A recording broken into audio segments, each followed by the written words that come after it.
Hi, I'm here starting the vlog. This is going to be mostly a Rhythm of War vlog because today is December 1st and I'm working on this so that I can be ready for Wind and Truth when it comes out.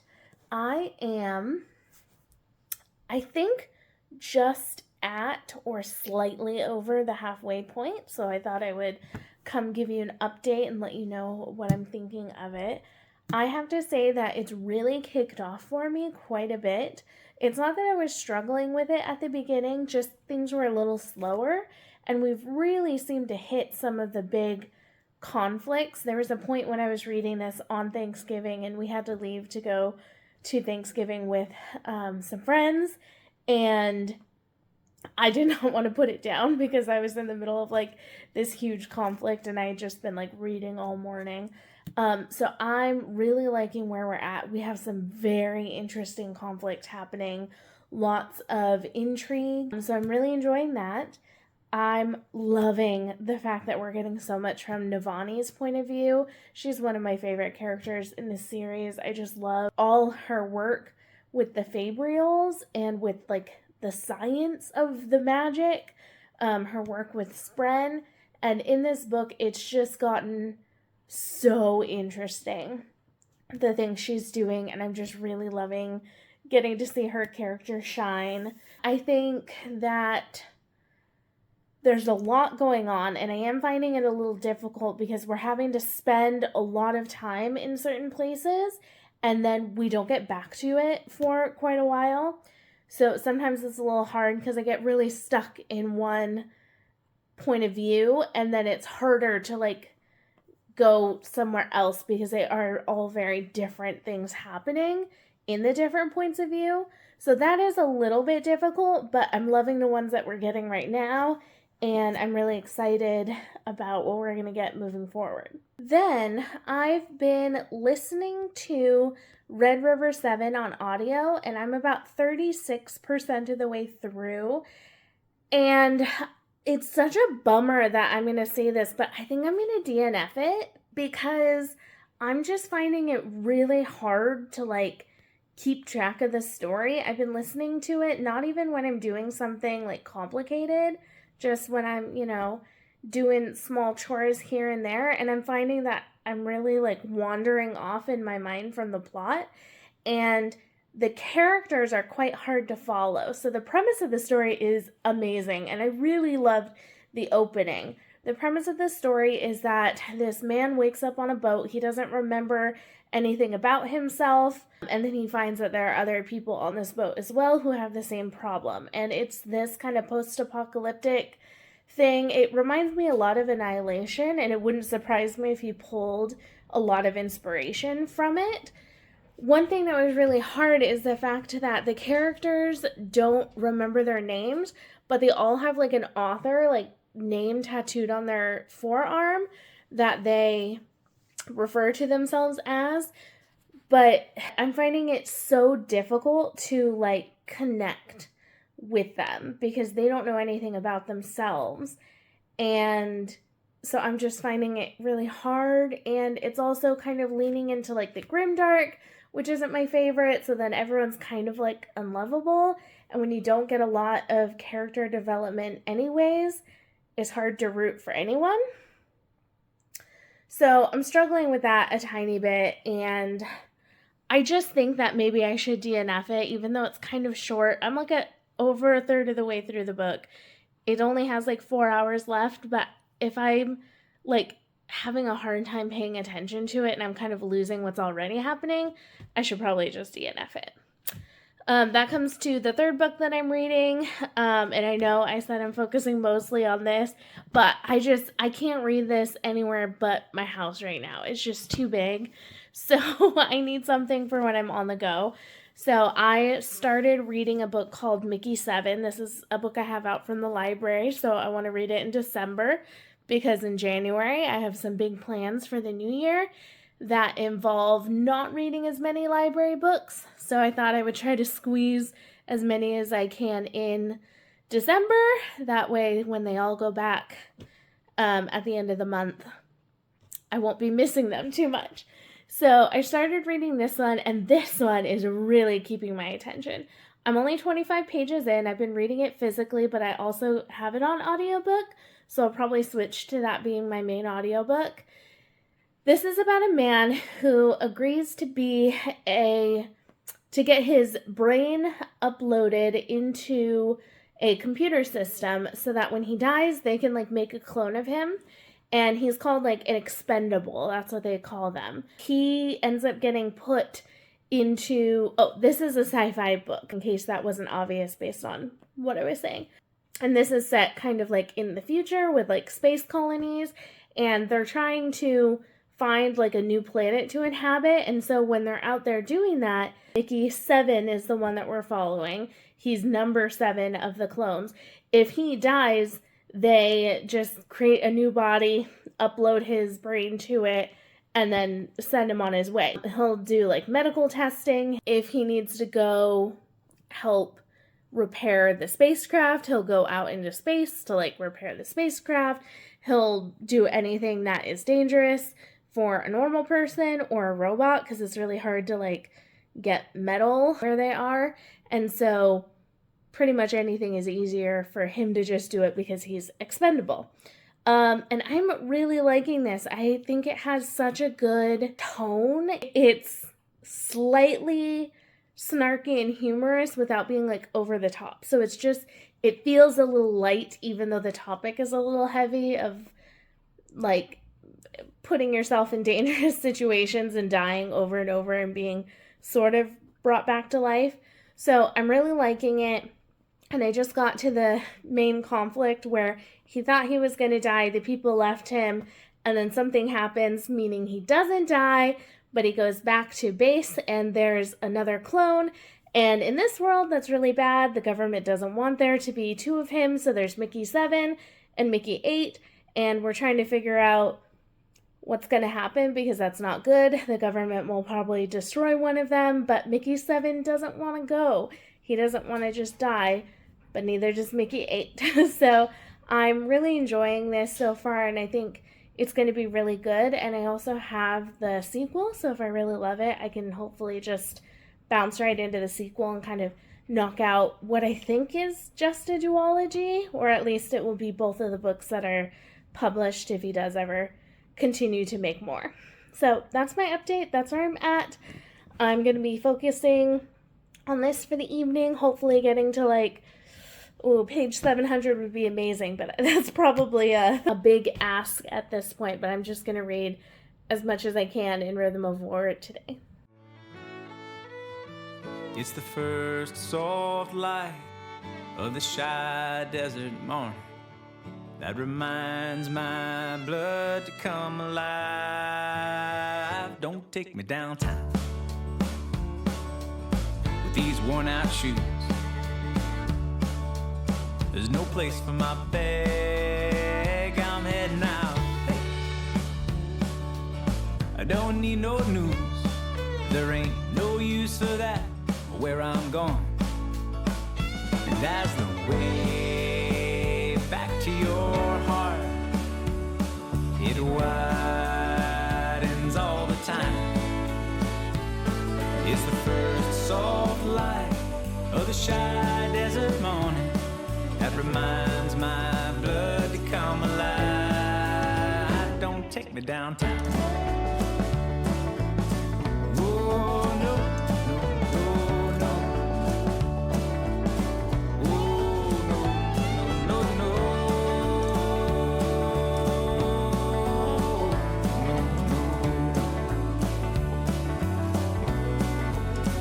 I've been away for too long.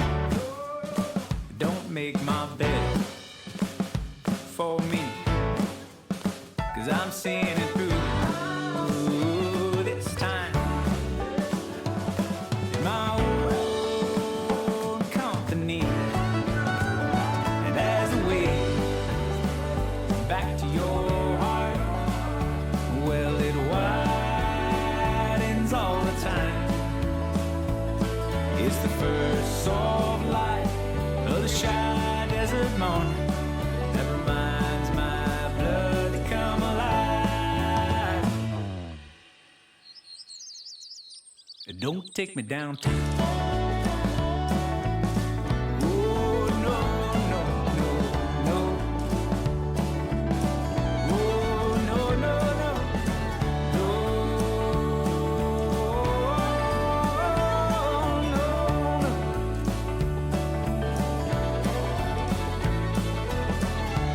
no. Shy desert morning, I can see you coming through. Your light's gonna shine. Hello, I am coming at you on December 3rd. I had a really good reading day yesterday. I hit my 100-page goal for Rhythm of War, which hasn't happened in a long time, so I was really glad I was able to squeeze in 100 pages. My goal today is to try to get to at least part 4, which will be about 120, 115 pages. So get to part 4 by the end of today. So read the rest of part 3 and then the interludes. We have 3, 4, 5. So I have about 4 days. So if I can get over 100 pages per day, like 130 pages per day, I might be able to finish by the time Wind and Truth comes out, or at least be very, very close. I'm really enjoying what I've been reading. I feel like the tense situation that has been happening is kind of still happening, and we're getting some really interesting things. It's hard to talk about too much without spoilers, because obviously I'm 4.5 books into this series, so it's hard to know what exactly to say about it, but I'm loving our characters. We've taken a break from one of the main storylines to focus on another main storyline, and I think that's been really good because I was just remembering last night, like, wait, what's happening with those other characters? And we're going to get those in part 4, so I'm excited to get to that point, and I think we're learning some really interesting things about how the magic system works, which is really cool. We're learning more about Lift, which is really interesting. I wasn't expecting that from this, but Lift is one of my favorite characters. She's somewhat annoying in the same way that, like, Wayne from Mistborn Heir 2 is kind of annoying, but I find her so endearing, and I love her, and I want her to be safe. And we're learning something really interesting about her, so I'm excited to continue on in that, and I'm just really liking it. I know the Sander Lanch is going to hit at some point in the future, and I'm not going to want to put it down. I have been feeling a little bit like I'm getting a cold, so I'm hoping I can sort of use that as an excuse to really focus on reading today and not do much else. I have a little schoolwork that I need to go do, so I'm going to go try to do as much of that as I can, and then take a little break and do some reading. Hello, I'm here with an update on both of my books, Rhythm of War and Mickey 7. So Rhythm of War, I have been really focused on it. I've been hitting my 100 or more pages per day, and I'm doing great. I'm about on page 1010 exactly, I believe. I think we're nearing the end of part 4, so I'm probably hitting the last part pretty soon. And boy, I feel things kind of coming to a head. I'm pretty nervous at what might happen in a few of the different points of view. Particularly Shallan. I'm really nervous about what just happened with her. We have something really intense happening, and I'm not really sure what it means. And I want to know if we're going to find out more about her past, because there were a lot of things that we thought we knew everything, but we did not. So something has happened that has been kind of teased throughout the book as it might happen, and I've been kind of dreading happening, and I'm not sure what's going to happen next. So I'm very nervous for her. Extremely nervous for Adolin right now. Bridge 4, our trucking along. Things are not great, but they are not currently in danger. So I'm okay with it at that point. We haven't gotten a lot of Dalinar in this book, so we haven't really checked up with him at all, which is fine. Navani, I am worried for her and what's happening, but loving the science. I feel like I don't really grasp all of it. There's a lot that's going on with the science of Roshar and the science of the magic of the Cosmere that I don't always grasp, but I love it. I love the fact that Navani is starting to sort of see herself as a scholar, that she like never really believes she's smart enough to be one, and now she's showing that she 100% is. It's just kind of sad because she feels bad for like spending her time doing all the science experiments when she feels like she should be doing something different. But I feel like she's helping so much, and maybe she's going to help find a way to fix everything that's happening. 200 pages left, and I'm not going to finish it today. Today is December 5th. I will probably finish it up tomorrow. I'll probably read a good portion of pages this evening because my husband will be gone playing games with some friends, and so I will just have a little cozy reading night. I still feel like I have this cold, so I've been doing lots of resting and lots of reading. I looked online at my order for Wind and Truth, and it looks like it's not going to ship until the 6th, so I'm not sure how fast it will ship, so I'm not exactly sure when I'll get it. But I've been loving watching Danielle's spoiler vlogs for this series. It's been so fun because we've been reading them kind of in tandem almost. She finished Rhythm of War. Her vlog just came out a few days ago. And I've loved that we're kind of experiencing it together, and we get to talk a little bit about how we feel. And I'm so excited to see how we feel kind of reading the big finale of Wind and Truth. It's going to be long to jump into after this long book, but I'm so excited to see how it's going to end. I feel like Wind and Truth is going to be a real banger because we have a lot of things that we need to wrap up. Oh, and I'll link Danielle's channel down in the description box below. You should check out her videos. She's done spoiler vlogs for all of her Stormlight videos, so if that's entertaining to you to watch someone read it for the first time, you should go check her out. And a lot of her other videos are super fun. She reads a lot of fantasy, which of course I love. Then Mickey 7. So I haven't been listening to a lot. It's mostly been listening before bed because with being sick, I haven't been out on as many walks. And so I'm still only, I think like 30% of the way through, maybe even a little bit less.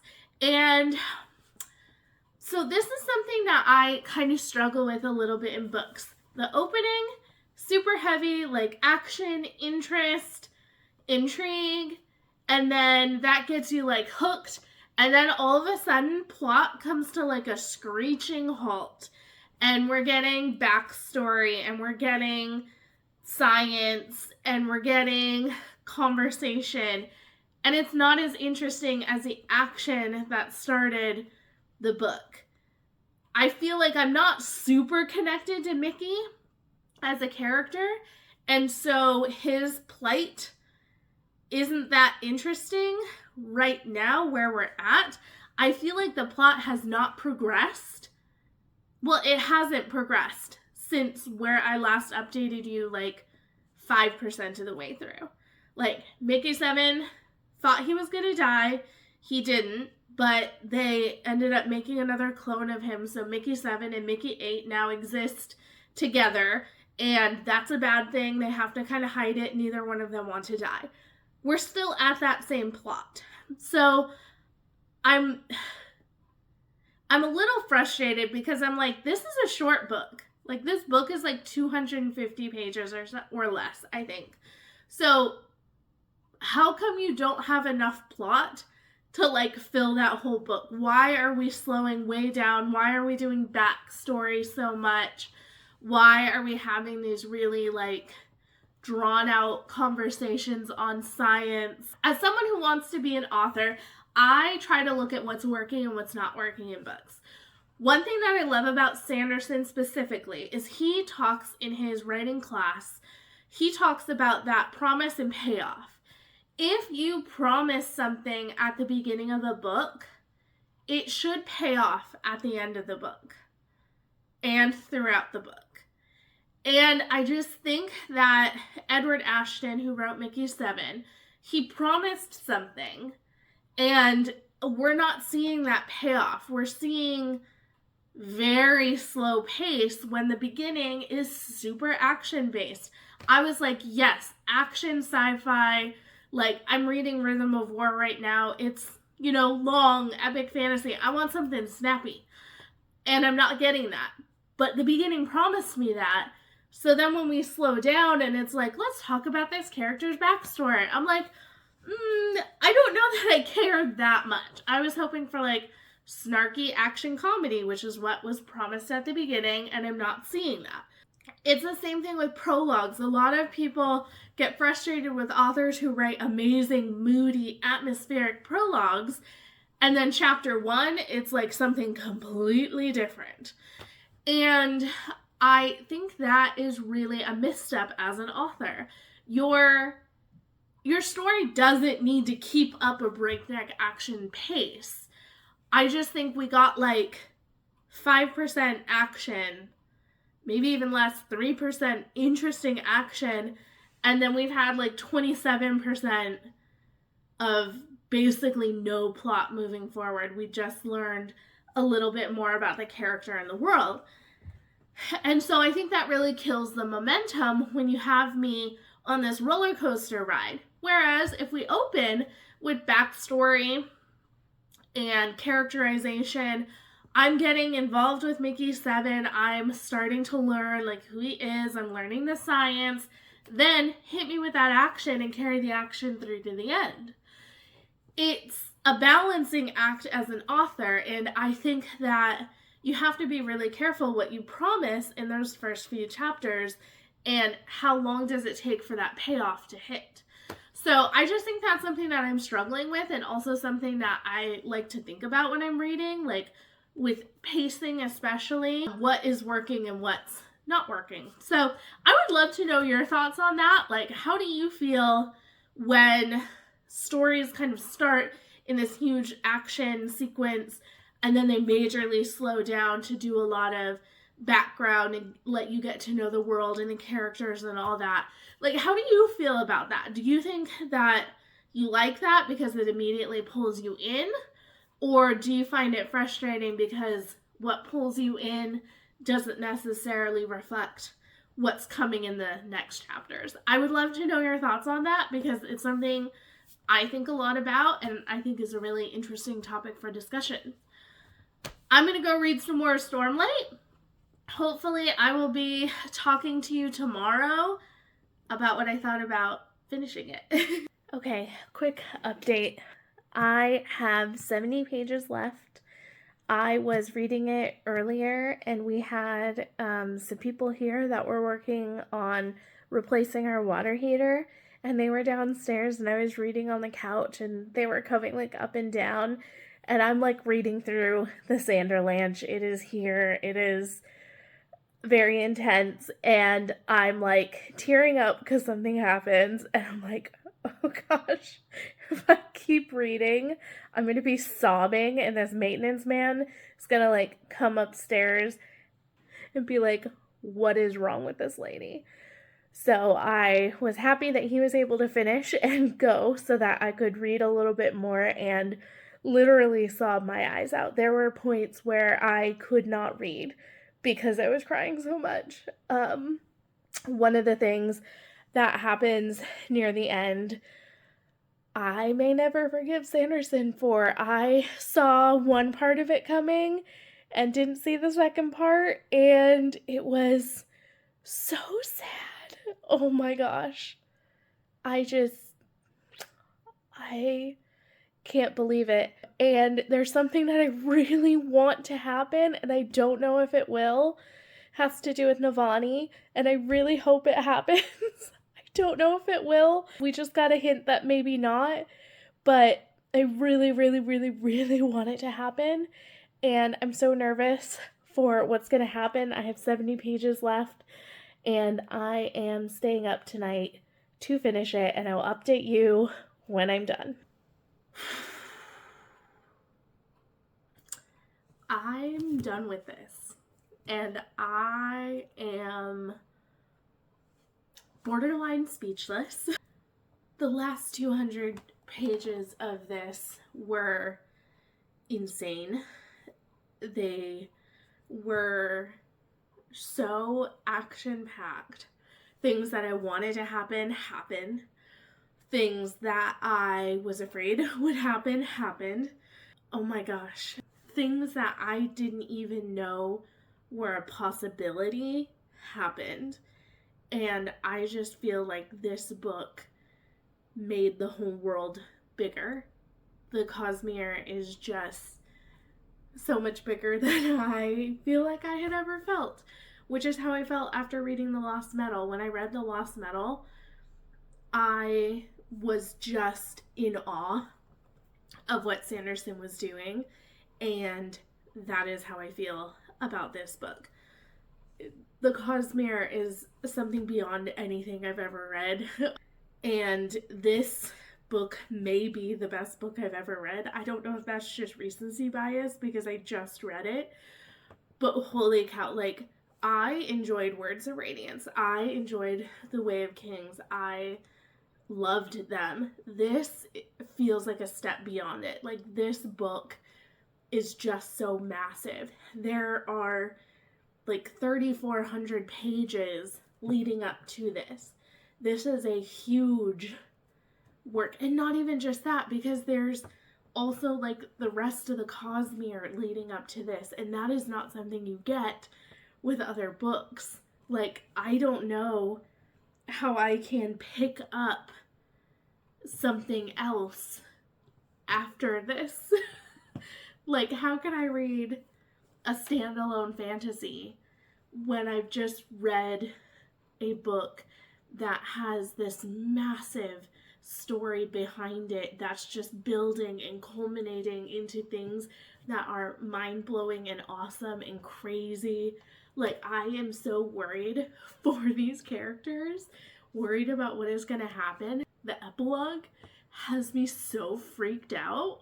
Like, that just felt so scary, and I don't even understand it. Like, I don't understand what's happening, but I don't care because it's just so good. I am just here for everything Cosmere. Oh my gosh. I am sure there are things that I have missed. There are connections that I have not made. I've been watching the Great Cosmere long videos that have been on. Angela from Literature Science Alliance is in those videos, and I've been watching their discussions of Words of Radiance and Oathbringer, and they've been bringing up things that I had not made connections, and I should have. Warbreaker and this have some very close ties, and some of them went way over my head.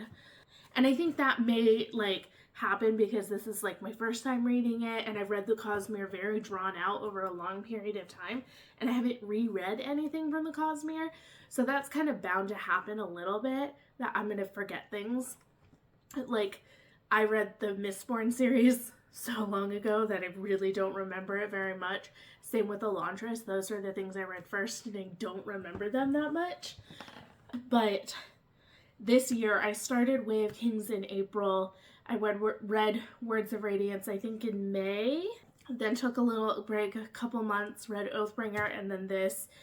And so it's just been a year of this world building and building and building. And then we get this, and it just feels like it's so big.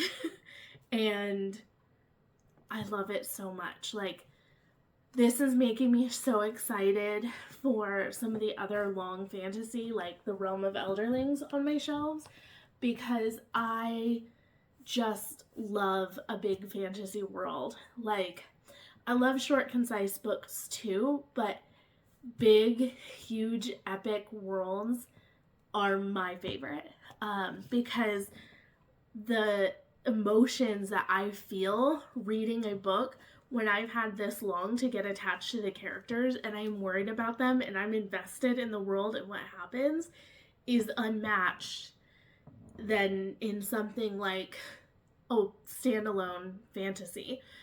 Though I do read some standalone fantasies, like The Last Unicorn, that I'm absolutely obsessed with and will reread probably many, many times in my lifetime because I love it so much. But there's just something about that massive, epic world that you just get to sink into. Oh my gosh, learning about the science of the magic in this world was so cool. Navani is now my favorite character. And I love a lot of characters in this book, but Navani is my favorite character, and I am so happy that what happened. I am going to go into slight spoilers here because I want to do a little prediction before Wind and Truth, and then I will come back and wrap up this vlog. So, we have 10 days until this battle between Odium's champion and Dalinar's champion. And I have a guess for who is actually going to be Dalinar's champion, because Dalinar seems to be the one who is going to like set himself up to be the champion. However, there's one character who is a duelist who hasn't got his moment. Adolin is going to be the duelist in this moment, like champion versus champion. Adolin, I feel like he got a bigger part, and Maya, his spren, his sword spren, she was in this a lot and showed that bond really well between them, and I would almost 100% tell you that Adolin is going to end up being the one to fight Odium in the end, because he just keeps having that feeling of like not knowing how he fits into this. Is he unnecessary in a world of radiance? And I think that in Wind and Truth, he is going to be the one who takes on Odium. That's my guess. I'm not 100% positive, but that's what I'm thinking. I'm also really bad at predicting what's going to happen. Okay, no more spoilers. So, my copy of Wind and Truth comes to me at the earliest. I think it's going to get to me on Wednesday this coming week. So, it'll be the day before you see this vlog, because this vlog's going to come out on Thursday. So, it will get to me the day before. Today is release day, the 6th. It won't get to me until at least the 11th. So, I have some time to read something else. I don't really know how to read anything else right now. Like, this is just so epic. I think I'm going to have to shift gears and read something like non-fantasy, something that's going to keep my attention, something completely standalone. So I'm going to see what I have around that will fit that, something simple. Maybe one of my Christmas books I'll kind of pull out, but yeah, I need to read something completely different. Otherwise, it's going to pale in comparison. Speaking of paling in comparison, I DNF'd Mickey 7.